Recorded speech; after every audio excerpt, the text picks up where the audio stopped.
Bapa di surga, berkatilah pagi ini, berkati setiap orang yang datang, dan berkati kebaktian. Kiranya Tuhan memimpin dan Tuhan mengasuh dan memberikan pengertian ke dalam pikiran kami, sehingga kami menjadi orang Kristen yang makin dekat dan makin belajar dari firman Tuhan. Dengar doa kami Tuhan, berkatilah seluruh dunia, seluruh kebaktian dari seluruh gereja Tuhan yang kudus dan am, supaya lebih mengerti firman Tuhan, lebih mencintai kerajaan Tuhan. Dalam nama Yesus Kristus, penebus dan juru selamat yang hidup, kami sudah berdoa. Amin. Saudara-saudara, berbulan-bulan kita pikirkan tentang pembaruan iman dan satu perubahan untuk menteguhkan kepercayaan yang benar kabar Tuhan. Di dalam sejarah gereja, kita melihat dari abad pertama sampai abad keempat, itu peneguhan iman melalui perjuangan doktrin-doktrin, khususnya dua hal yang paling penting. Pertama, siapakah Kristus? Kedua, siapakah Roh Kudus? Selain mengerti Allah Bapa sebagai Tuhan pribadi pertama, maka orang Kristen mulai memikirkan yang menjadi manusia di dunia, yang jelma sebagai umat manusia, Yesus Kristus sebenarnya sebelumnya di mana? Dia pribadi apa? Dia mempunyai kedudukan sebagai Tuhan Allah di surga. Kenapa menjadi manusia?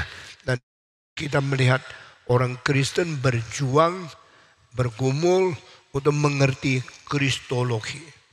Di dalam 250 tahun perjuangan untuk mengenal kristologi berkembang terus, dan sampai abad keempat baru kita melihat peneguhan iman tentang Kristus menjadi sesuatu pengesahan yang tidak goncang lagi.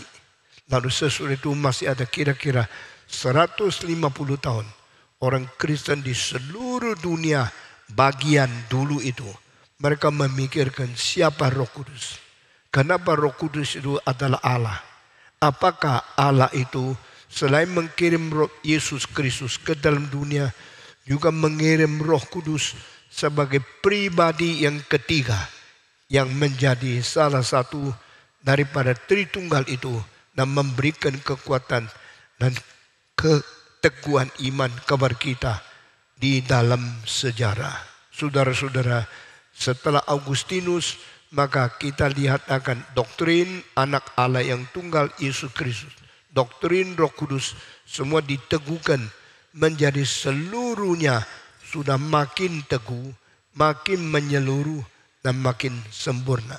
Dari Augustinus sampai kepada 500 lebih tahun yang sesungguhnya, baru timbul orang yang mempunyai pikiran yang sangat lengkap, namanya Anselm. Jadi abad ke-5 sampai abad ke-11, lebih 500 tahun disebut zaman kegelapan. Karena tidak muncul pemikir yang besar, tidak muncul orang beriman yang kuat, dan mereka seperti mengikuti tradisi, mengikuti apa yang sudah menjadi peninggalan dari abad-abad kan kuno. Mereka rutinitas mengikuti kebaktian, menjadi orang Kristen dengan iman yang sudah dianggap sempurna.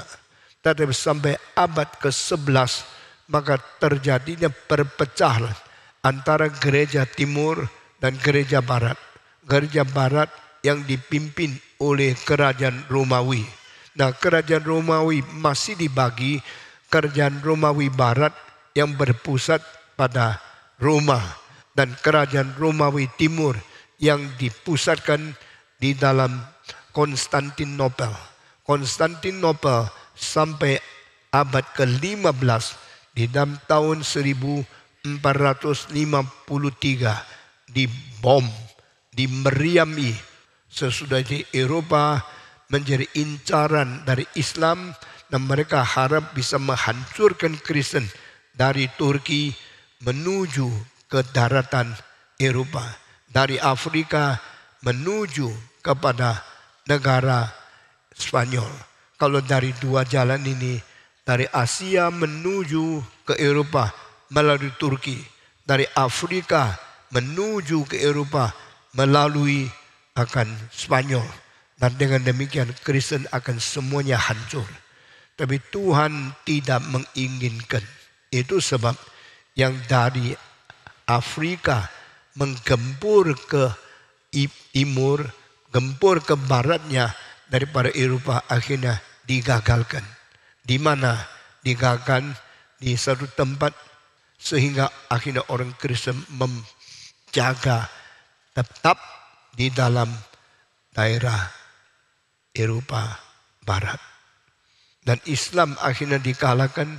Tapi Islam sudah pernah mempunyai kemenangan yang besar sekali di kota Seville. Seville ada satu kota di selatannya daripada Spanyol. Dan di situ satu menara yang paling tinggi tidak dirusak oleh orang Kristen, dirubah menjadi salah satu menara gereja Kristen daripada satu katedral yang namanya Katedral Seville.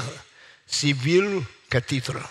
Di dalam Seville Cathedral yang paling besar itu, ini menarik yang di sebelah saudara punya kiri, engkau lihat itu tingginya lebih 100 meter. Tapi sekarang menjadi minaret Kristen. Seluruh ini besarnya luar biasa, menjadi katedral salah satu yang terbesar di dalam dunia. Nah, kota ini jatuh ke dalam Kristen dan Seville mendirikan satu katedral. Waktu mereka mendirikan katedral Sevilla, mereka mempunyai satu niat bikin katedral terbesar di dunia. Coba digambarkan sekali lagi, dan di dalam katedral itu ada satu sudut mereka membaca, ada tulisan, "We are going to build a cathedral so big that people in coming generation will consider we are crazy." Tulisan adalah, kami sedang bikin satu gereja terbesar di dunia. Besarnya sampai orang zaman yang akan datang, generasi seterusnya akan menganggap kami ada orang gila. Dan mereka sengaja memelihara minaret yang di pinggir sana tidak dibongkar, jadi gabung dengan katedral Katolik, katedral Kristen, sehingga membayangkan bahwa Kristus menang atas. Nah, ini adalah satu hal yang terjadi di Spanyol. Dari orang-orang Afrika yang dipimpin oleh seorang nama Yusuf yang mau menjelajah dan hancurkan seluruh Eropa melalui Spanyol, akhirnya gagal. Dan di timur, Hagia Sophia, coba pun tunjukkan Hagia Sophia di Istanbul, yang gereja terbesar di dunia, akhirnya jatuh ke dalam tangan orang-orang Islam pada tahun 1453. Sehingga Eropa pada waktu itu sangat bahaya. Karena timur diserang, barat diserang. Dan mereka ketakutan. Dan kekristenan mempunyai kelemahan yang besar. Karena istri satu dan anaknya sedikit, sehingga terus merosot sampai sekarang. Nah, ini adalah gereja terbesar di dunia yang didirikan oleh orang Kristen pada abad ke-6. Di dalam zamannya seorang raja, kerajaan Romawi namanya Justinian the First membangun gedung gereja ini. 36 meter atapnya, bundar, tidak ada tiang dari bawah sampai atas. Menjadi satu keindahan, satu mujizat di dalam dunia arsitektur. Tetapi Muhammad kedua mempunyai ambisi besar. Baru pada tahun 1453, abad ke-15, ada kecapaian kemenangan dia. Ini gereja dihancurkan tapi tidak diroboh. Orang Kristen diusir dan tidak boleh ada kebaktian di sana. Ini menjadi tempat orang Islam berbakti. ini dijadikan masjid. Mulai hari itu orang Islam bikin masjid yang atasnya bundar di seluruh dunia. Nah, ini perkembangan gereja yang atap bundar di seluruh dunia setelah tahun 1453. Waktu Raja Sulaiman kedua membuat gedung tadi ini, lalu dia perintahkan arsitek orang Islam bangun satu di pinggirnya. Cuma beda 200 meter. Bangun satu namanya Blue Mosque, yaitu masjid biru. Tetapi mereka mempunyai 6 minaret, ini cuma 4. Lalu bangkit satu 200 meter kemudian, begitu dekat, satu Islam, satu Kristen. Satu ditaklukkan, satu Islam yang baru kembali. Ini sudah 900 tahun waktu di itu. Sehingga ini adalah Hagia Sophia, ini adalah Blue Mosque. Lebih tinggi tapi dia punya dome lebih kecil sedikit. Nah, sekarang di seluruh dunia semua mengetahui inilah satu kota yang mempunyai 2 agama. Satu kota yang mempunyai 2 gedung raksasa yang menjadi satu peninggalan dari kebudayaan kuno yang dikagum-kagumi seluruh dunia. Sofia ini dia punya proporsi, dia punya tinggi lebar, meskipun ini lebih tinggi dan menara minaretnya 6 biji, lebih kelihatan agung. Tapi arsitektur mengaku ini yang lebih asli dan lebih bagus. Pada waktu Gereja Reform Injil Indonesia di Kemayoran dibangun, kita mengambil keputusan bikin atasnya dom yang lebih besar dari tadi. Ini cuma 36 meter. Yang lebih besar dari ini adalah satu bangunan yang berada di Vatikan, 42 meter. Lalu kita bikin gedung ini, atasnya itu 83 meter. Di atas dom yang bundar ini salah satu yang terbesar di dunia. Kenapa? Pendeta Stipong tidak bikin menara lincip gereja yang seperti Eropa. Kenapa bikin dom seperti ini? Lalu ada 8 kubu yang di pinggir. Lihatkan gereja kita. Engkau lihat contoh yang model seperti GRII yang berada di Kemayoran. Seluruh dunia tidak ada.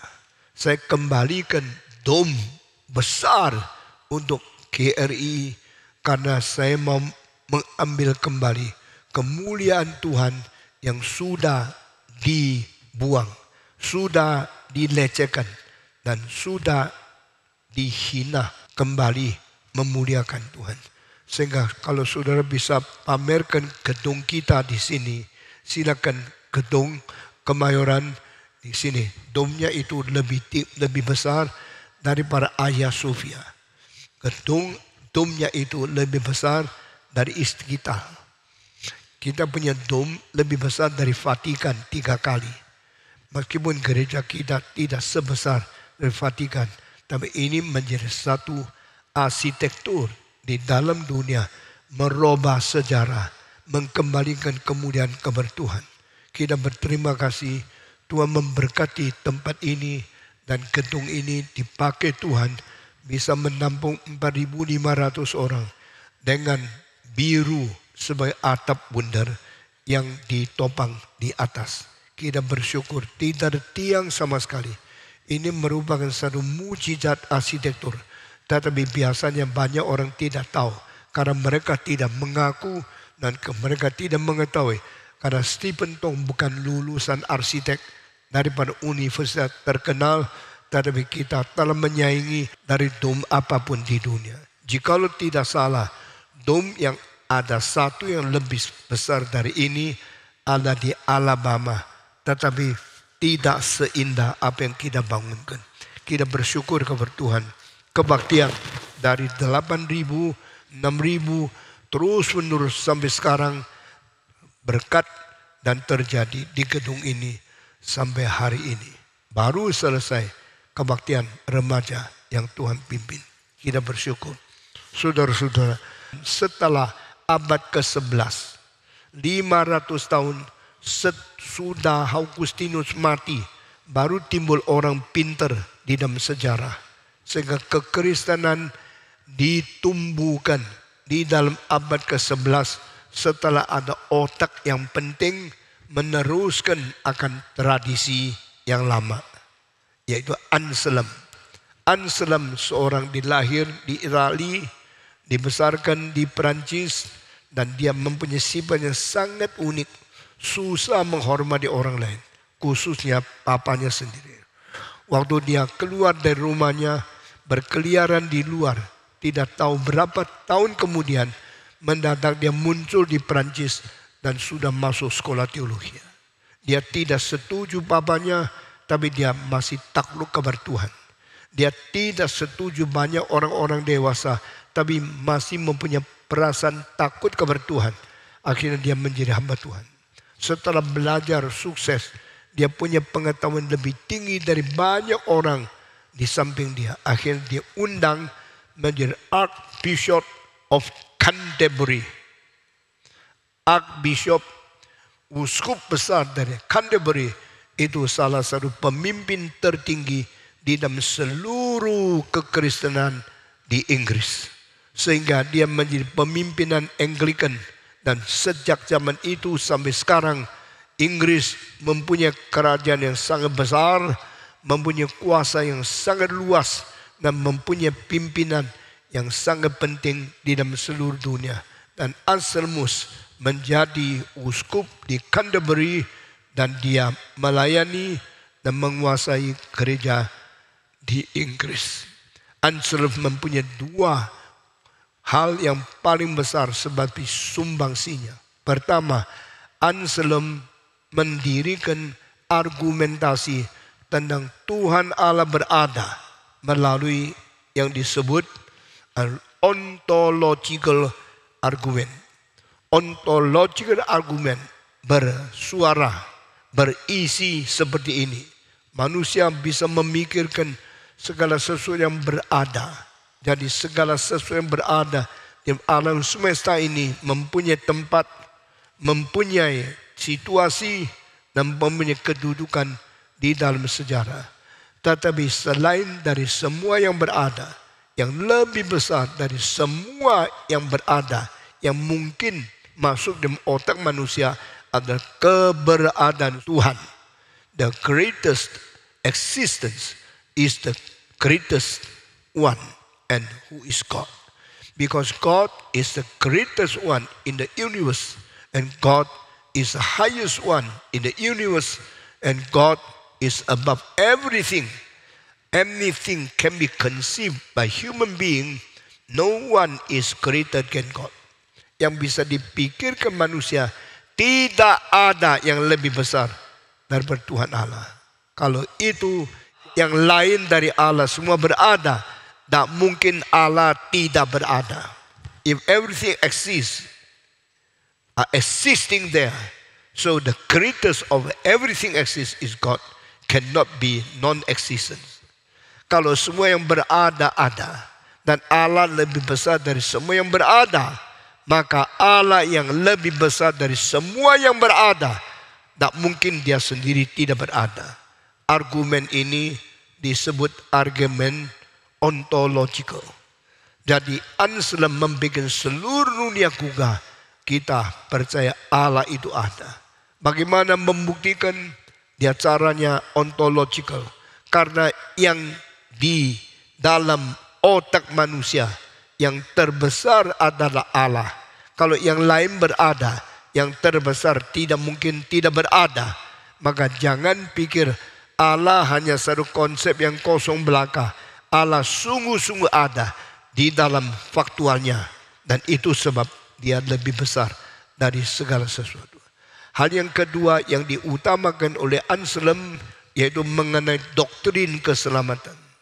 Apa artinya doktrin keselamatan? Apakah Allah mencintai manusia, lalu Allah mengkaruniakan pengampunan, langsung membuat kita diselamatkan? Begitu gampang? Anselm bilang tidak. Allah adalah Allah yang adil. Allah yang adil mempunyai prinsip yang tidak berkompromi. Kalau Allah mempunyai prinsip yang tidak berkompromi, maka manusia kalau berdosa, Allah yang tidak berkompromi harus menghakimi dosa manusia. Itu sebab tidak ada satu orang bisa melarikan diri daripada penghakiman Tuhan. Semua orang akan dihukum karena Allah itu suci adanya. Karena Allah itu adil adanya. Dengan tuntutan keadilan, kita tidak mencapai target, kita akan dihukum. Allah suci adanya. Dengan tuntutan kesucian Allah, manusia yang berdosa melanggar kesucian harus dihukum.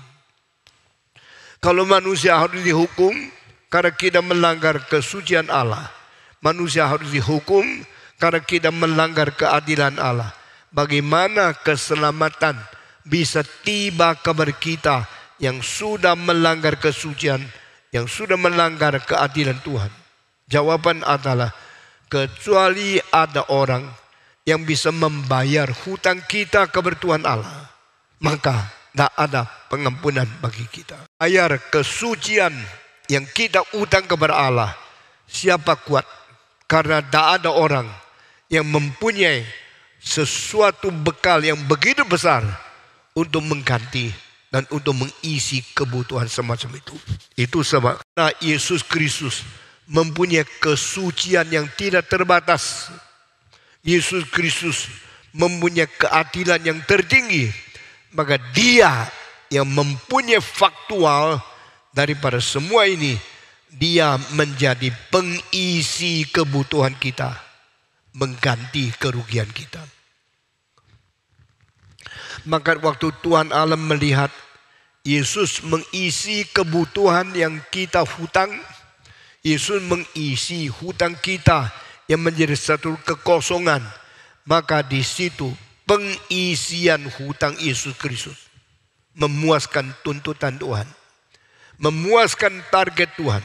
Maka Tuhan melalui melihat Dia yang mengisi hutang kita, maka Tuhan mungkin mengampuni kita.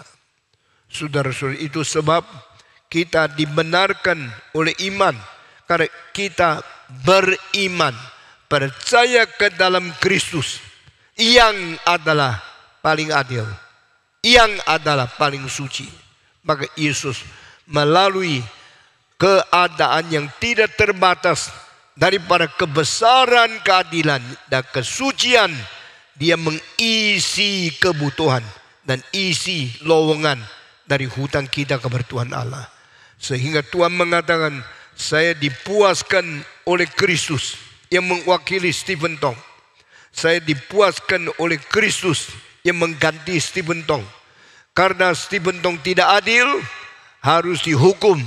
Tapi Yesus datang membayar hutang keadilan Stephen Tong kepada Tuhan Allah. Tuhan mendapatkan sesuatu penggantian, mendapatkan sesuatu pengisian. Tuhan berkata, my demand is fulfilled. Tuntutan aku sudah dipenuhi. Target aku sudah dicapai. Meskipun yang capai bukan Stephen Tong, tapi Kristus mengganti Stephen Tong, mencapai apa yang dituntut oleh Tuhan. Maka Tuhan melihat ini akan diberikan kepada Stephen Tong untuk tidak lagi dihukum. Dengan cara demikian saya bisa diselamatkan karena ada yang isi hutang saya. Saya bisa diampuni karena ada yang melunasi hutang saya. Siapakah yang melunasi? Yesus. Yesus mengganti saya. Yesus melunaskan saya. Yesus memuaskan hati tuntutan Tuhan. Dan Tuhan berkata, Stephen Tong, tuntutan yang tidak mungkin dicapai sekarang sudah diganti Kristus yang mau mengisi kebutuhan, yang mau mengisi pinjaman kekurangan dari Stephen Tong. Setelah dilunaskan semua, maka kita semua diselamatkan melalui pelunasan yang dilakukan oleh Yesus Kristus. Itulah sumbangsi kedua. Pertama, ontological argument. Sumbangsi kedua adalah fulfillment of the demanding of God according to the merit of Jesus Christ. Melalui jasa Kristus yang memenuhi pengisian, yang membayar hutang dan menjadikan kita boleh diterima oleh Tuhan Allah. Target sudah tercapai. Stephen Tong sudah bayar hutang, bukan dia yang bayar, tapi Kristus yang bayar. Kristus sudah bayar utang mengganti Stephen Tong, berarti utangnya Stephen Tong semua dilunaskan oleh Kristus. Setelah Stephen Tong sudah dilunaskan Kristus, Tuhan tidak menuntut lagi. Tuhan tidak menghakimi lagi. Tuhan sekarang melepaskan saya karena Kristus melunaskan hutang saya. Tuhan mengampuni saya karena Kristus mencapai target Kristus. Dengan demikian, itulah sebabnya Yesus datang ke dunia. Nah, sebelum ini kita mempunyai percayaan karena Allah mengasihi isi dunia, sehingga dikaruniakan anak yang tunggal itu, supaya barang siapa yang percaya kepada Dia jangan binasa, melainkan beroleh hidup yang kekal. Di dalam teori dari Injil Yohanes 3:16, seperti Tuhan sendiri mempunyai kasih yang cukup untuk mengampuni kita, Tuhan meloloskan kita, Tuhan tidak lagi menghakimi kita, karena Tuhan mau menyelamatkan kita dari dosa. Itu sebab semua yang percaya kepada Yesus jangan binasa, melainkan beroleh hidup yang kekal. Tetapi Anselm mengatakan tidak bisa. Seperti betul Allah mengasihi sehingga pengampunan diberikan, Yesus datang ke dunia menyelamatkan sehingga Tuhan memberikan keselamatan kepada semua yang dicintai oleh Dia. For God so loved the world that He gave His only begotten Son, for those who believe in Him shall not perish. Karena percaya kepada Yesus, maka yang beriman tidak binasa, melainkan beroleh hidup yang kekal. Tapi Anselm mau tanya, Allah kalau dilanggar oleh manusia, manusia kalau sudah berdosa sama Tuhan, manusia menghutang tuntutan Allah, kita harus suci, kita harus adil, tapi kita tidak pernah capek, kita cuma melanggar, kita dihukum. Sekarang soal Tuhan punya tuntutan itu, bagaimana bisa capek? Bagaimana bisa diselesaikan? Dia bilang ada yang melunas, ada yang mengganti kerugian, ada yang melunaskan tuntutan yang tidak dicapai. Maka orang itu harus memuaskan tuntutan keadilan Tuhan. Orang itu harus mencapai tuntutan kesucian Tuhan, sehingga Tuhan rasa puas. Ada orang yang mengganti Stephen Tong mati di atas salib. Ada orang yang melunaskan kesucian yang tidak mungkin dicapai oleh Stephen Tong, dan Tuhan puas. Tuhan bilang, I am satisfied because Jesus come to redeem, Jesus come to replace, Jesus come to fulfill the demand of God. Setelah Yesus memenuhi tuntutan Tuhan, Yesus telah membayar hutang kepada Tuhan, lalu Tuhan melalui melihat ke dalam Kristus mengampuni orang di dalam diri Kristus. Karena saya hidup di dalam diri Kristus dan Kristus telah membayar hutangku, Allah merasa dipuaskan. Maka Allah mengatakan, aku tidak menghakimi lagi Stephen Tong. Aku tidak lagi membuang dia ke neraka. Aku tidak lagi memberikan hukuman kepada dia, karena ada yang mengganti bagi dia. Saudara-saudara, teori penggantian, substitution, teori penebusan Kristus yang mewakili kita menerima hukuman, Kristus yang memulihkan kemarahan Tuhan supaya kita tidak usah dikutuk, itu adalah teori daripada Anselm. Itu semacam doktrin keselamatan. Jadi Anselm mempunyai dua peristiwa yang besar. Bagaimana membuktikan Allah ada melalui ontological argument. Bagaimana memberikan penjelasan pengampunan dosa melalui penggantian Yesus Kristus. The substitution of Christ as a Savior. And the ontological argument of existence of God ini menjadikan gereja di seluruh dunia kembali kepada iman yang sejati. Kita bersyukur Anselm punya sumbangsi sangat besar. Meskipun masih banyak orang yang tidak terlalu percaya dan tidak terlalu menerima argumen daripada ontological, juga tidak terlalu puas dengan teologi Yesus mengganti kita.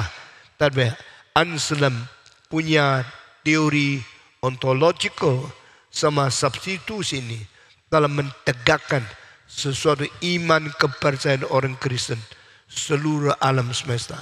Ini abad ke-11. Sebagaimana dari abad 5 sampai abad 11, 550 tahun setelah Agustinus mati, tidak ada orang terlalu penting sehingga disebut masa kegelapan. Sampai abad ke-11 Anselm muncul. Sekarang dari abad 11 sampai 500 tahun kemudian, abad ke-16 munculnya Martin Luther, Zwingli, sama Johannes Calvin. Juga tidak ada terlalu zaman orang-orang yang penting sekali. Maka itu sebab ada satu zaman yang doktrin tidak kemajuan apa-apa, tapi zaman itu menjadi zaman yang sangat penting dengan munculnya semacam aliran. Itu namanya skolastiksisme. Skolastik berarti orang yang pintar sekali, otaknya tinggi sekali, tapi mereka adalah orang-orang yang bukan meneguhkan iman yang penting, meneguhkan pengetahuan, ilmu, pelajaran yang saintifik yang penting. Itu 500 tahun disebut abad pertengahan. Setelah abad pertengahan, abad modern mulai muncul. Abad modern mulai muncul sejak kapan? Engkau bilang sejak René Descartes, atau sejak Spinoza, atau sejak Leibniz. Tetapi saya berkata mulai daripada reformasi. Reformasi sebelumnya ada satu zaman yang sangat penting, tetapi bagi orang iman Kristen bukan terlalu penting. Itu namanya zaman Renaissance. Setelah reformasi muncul lagi satu zaman modern yang sangat penting. Itu namanya Enlightenment.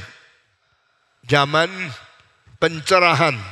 Itu di dalam bahasa Jerman itu Aufklärung. Aufklärung berarti pencerahan, the enlightenment. Sesuatu pencerahan yang baru bikin dunia menjadi pintar, berpikir yang modern.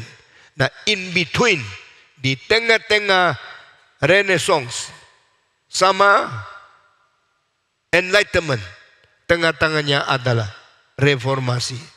Jadi reformasi menyusul sesuatu abad atau zaman, namanya adalah Renaissance, lalu sesudah itu reformasi. Setelah reformasi, Aufklärung, pencerahan. Jadi in between Renaissance and Enlightenment, dijepit di tengah, itu namanya reformasi. Nah saudara, orang Kristen harus lebih mementingkan reformasi lebih daripada Renaissance, juga lebih daripada Enlightenment. Karena bagi orang Kristen, Renaissance sama Enlightenment adalah pergumulan orang pintar yang kurang iman. Mereka pintar, mereka intelnya tinggi sekali, tapi mereka bukan orang yang percaya kepada Tuhan.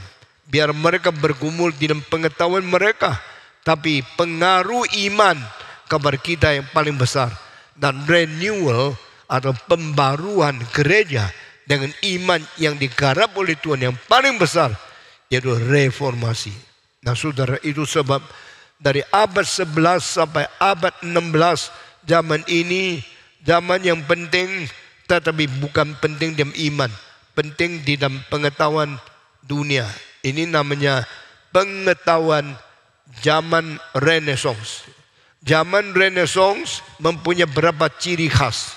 Mereka akan mempusatkan kepintaran manusia dan rasio manusia, dan mereka mendirikan sesuatu zaman yang baru. Kenapa manusia penting? Renaissance mengatakan pada manusia tanpa Tuhan, tanpa kitab suci, tanpa iman kepada Kristus, sudah sangat hebat, sangat pintar, dan bisa mencapai pengetahuan yang tinggi sekali. Buktinya, sebelum Yesus lahir, sudah ada Socrates, sudah ada Plato, sudah ada Aristoteles. Ketiga orang ini memuncakkan pemikiran manusia di dalam pengertian alam sampai setinggi-tingginya. Kira-kira 550 tahun sebelum Kristus, belum ada Injil, belum ada perjanjian baru, belum ada orang Kristen. Orang Greek sudah bisa mempelajari astronomi. Orang Greek sudah menghitung akan alam semesta. Orang Greek sudah memikirkan bagaimana pakai rasio, lalu memperkembangkan logika, pengetahuan modern. Saudara-saudara, pada 570 tahun sebelum Yesus, ada seorang yang berada di Miletus. Namanya adalah seorang Gerika yang berani katakan, tanggal 26 Mei engkau tidak akan melihat matahari.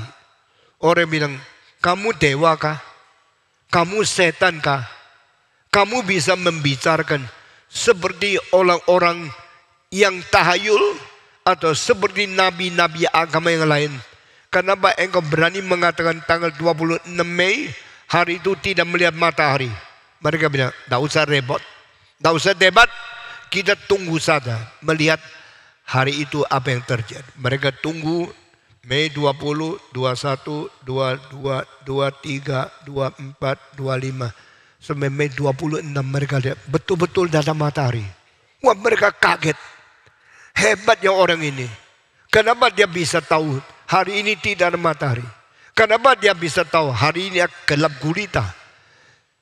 Sebenarnya hari itu matahari tidak terbit, bukan tidak terbit. Terbit, tapi tidak kelihatan. Kenapa?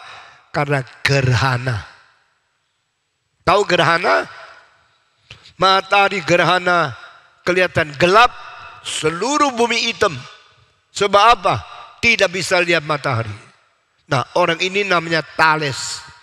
T-H-A-L-E-S. Thales.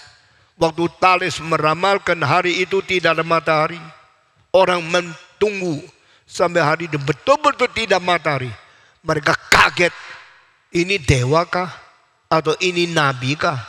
Ini orang ajaib, orang agama kah? Atau orang dari setan? Maka mereka cari dia. Kenapa engkau bisa memikirkan hari itu tidak ada matahari? Dia bilang, saya hitung. Dari mana hitung? Dari pandang astronomi. Bagaimana pandang astronomi? Dia membedakan setiap gerakan bintang sampai di mana. Sampai satu hari matahari dan bulan dan bumi menjadi satu garis. Maka waktu saya melihat matahari, saya melihat bintang dulu. Bintang itu lebih kecil, matahari jauh lebih besar. Matahari lebih besar jutaan kali bintang. Tetapi karena bintang dekat, sehingga saya lihat bintang besar. Matahari jauh, saya lihat matahari kecil. Waktu bintang jalan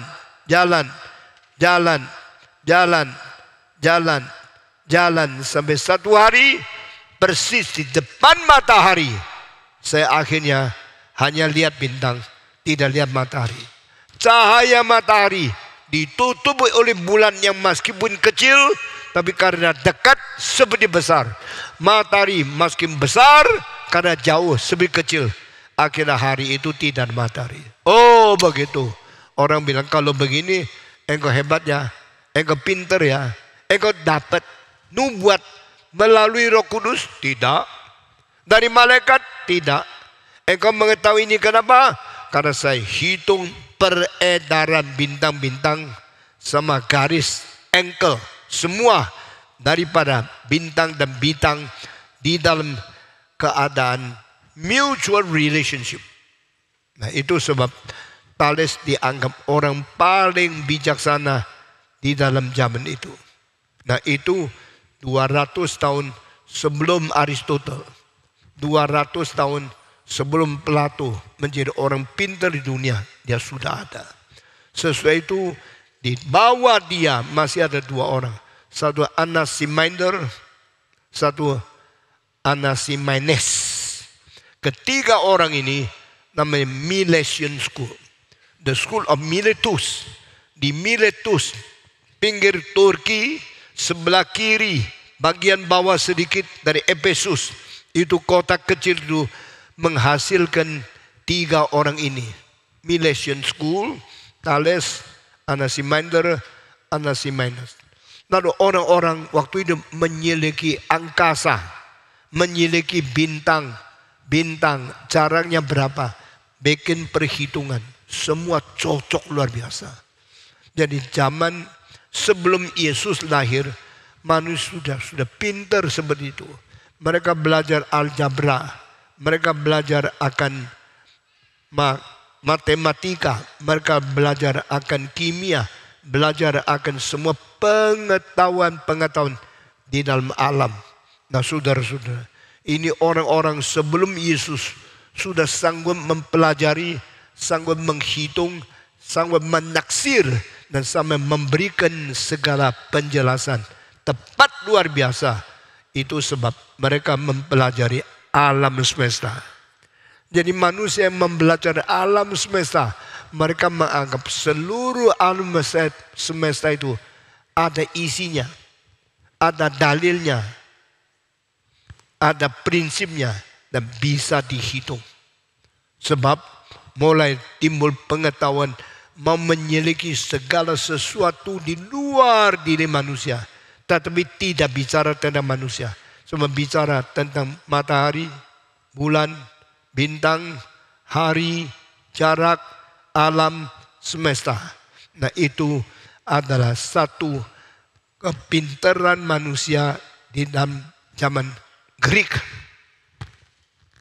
Pada abad 11 setelah Anselm mempunyai pikiran sebelum ada Yesus Kristus, kok sudah pintar kayak begini? Berarti tanpa gereja pun dunia bisa jalan.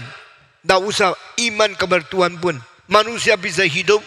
Maka mereka menjadi antroposentrik. Jangan bicara agama, jangan bicara iman.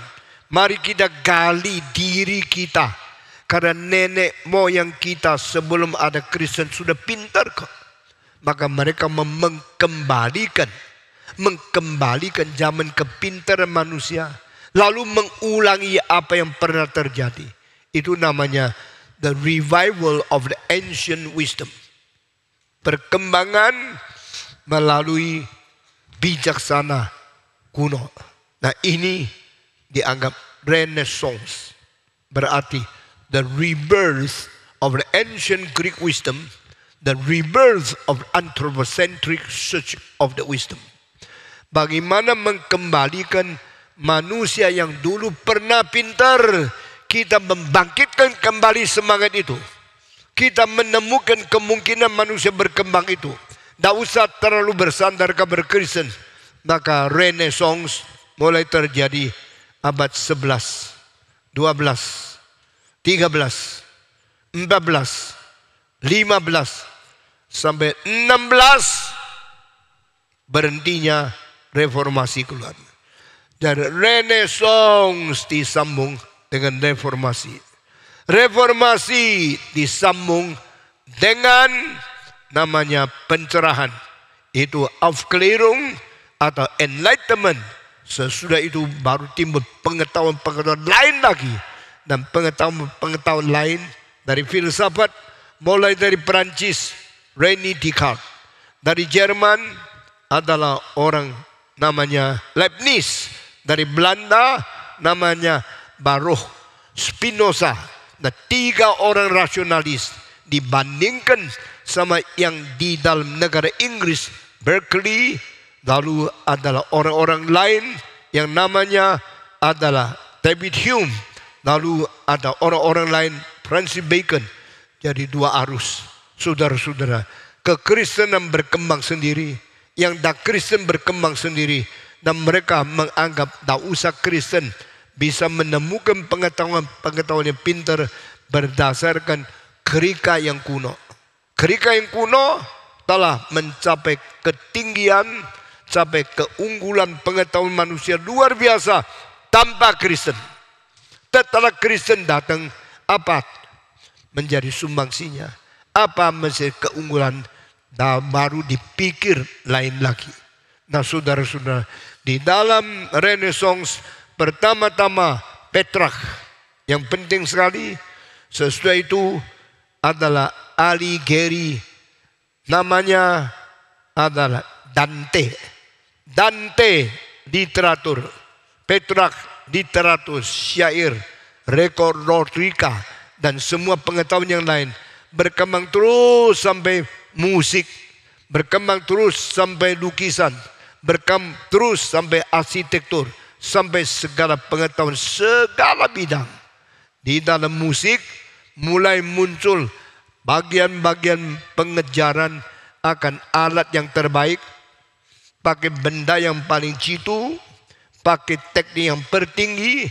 Akhirnya Renaissance menemukan alat musik Renaissance yang merubah musik dunia.